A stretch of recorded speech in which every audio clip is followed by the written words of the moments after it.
నమస్తే, నేను doctor Yugandhar Bhat, consultant interventional pulmonologist, శ్వాసకోశ నిపుణుడు.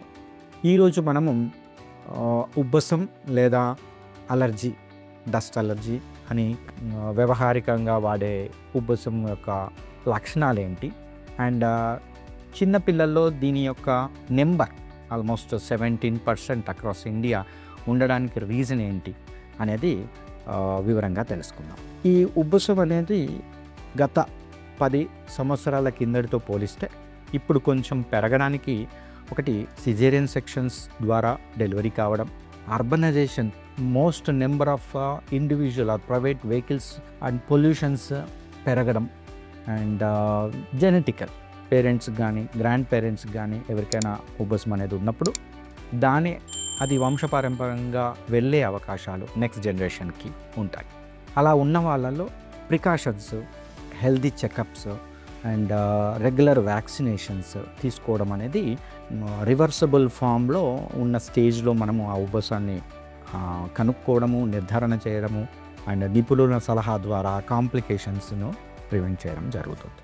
సో నిర్ధారణ చేసే పరీక్షల్లో మోస్ట్ కామన్గా మనం ఫస్ట్ చేయాల్సింది మన యొక్క సిమ్టమ్స్, వ్యాధి లక్షణాలు, అంటే ఆయాసం కానీ, దగ్గు కానీ, రాత్రిళ్ళు నిద్రపోకపోవడము దగ్గు వల్ల, పిల్లి కూతలు లాంటి శబ్దాలు రావడము, ఇలాంటి సిమ్టమ్స్ సీజన్ వల్ల పెరగడం, వింటర్ సీజన్లో కానీ, శీతాకాలంలో పెరగడము, వర్షాకాలంలో పెరగడం, చల్లగాలికి ఎక్స్పోజ్ అయినప్పుడు పెరగడం, ఇలాంటి హిస్టరీ ఉంది ఫ్యామిలీ మెంబర్స్లో ఎవరికైనా ఉండడం, డాక్టర్ చేసే టెస్ట్లో బ్లోయింగ్ టెస్ట్లు ఉంటాయి, ఊదే పరీక్షలు ఉంటాయి, పైరోమెట్రీ అంటారు, వాటిల్లో అబ్నార్మాలిటీ ఐడెంటిఫై కావడం, అండ్ నిపుణులు వాటిని ఒకసారి నిర్ధారించిన తర్వాత ఇన్హేలర్స్ ఆర్ నెబులైజర్ తీవ్రతను బట్టి వాడడం, ఇది అతి ముఖ్యంగా చేయాల్సింది. చాలామందికి వీటిపైన, ఈ ఉబ్బసం కానీ చైల్డ్హుడ్ ఆస్తమా పైన అవగాహన లేకపోవడం వల్ల ఒకసారి మందులు వాడి, ఇబ్బంది ఉన్నప్పుడే వాడి మిగిలిన సందర్భాల్లో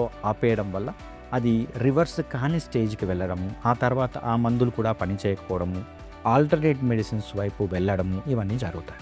సో రెగ్యులర్గా క్రమం తప్పకుండా వ్యాధి నిర్ధారణ అయిన తర్వాత చేయాల్సిన టెస్టులు అండ్ సివిఆర్టీ అసెస్మెంట్స్, ప్రికాషన్స్ తీసుకోవడం వల్ల, ఇన్హేలర్స్ రెగ్యులర్గా వాడడం వల్ల, సిమ్టమ్స్ వ్యాధి లక్షణాలు లేనప్పటికీ ఇన్హేలర్స్ వాడడం వల్ల అది వ్యాధి అనేది కంట్రోల్లో ఉంటుంది. ఇన్హేలర్స్ సేఫ్ కాదు, అండ్ ఒకసారి ఇన్హేలర్స్ మొదలు పెడితే అలవాటు అయిపోతాయి, ఇది కూడా అపోహ మాత్రమే.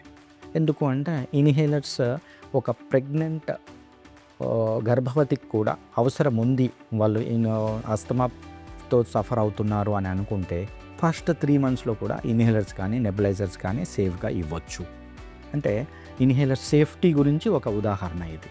కాబట్టి ఇన్హేలర్స్ సేఫ్, బ్లడ్లో కలవవు కాబట్టి ఎఫెక్ట్ ఎక్కువ ఉంటుంది, అండ్ వాటి సైడ్ ఎఫెక్ట్స్ కూడా తక్కువ ఉంటాయి.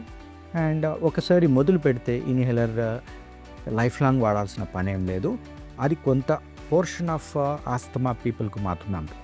For example post viral allergic bronchitis అంటాం, ఎక్సర్సైజ్ ఇండ్యూస్డ్ ఆస్తమా అంటాం, environmental pollution, drug induced asthma, వీటిల్లో టెంపరీగా మెడిసిన్స్ వాడితే, ఇన్హేలర్ వాడితే సరిపోతుంది. Thank you. If you found this video useful, like, comment, and subscribe for more health updates.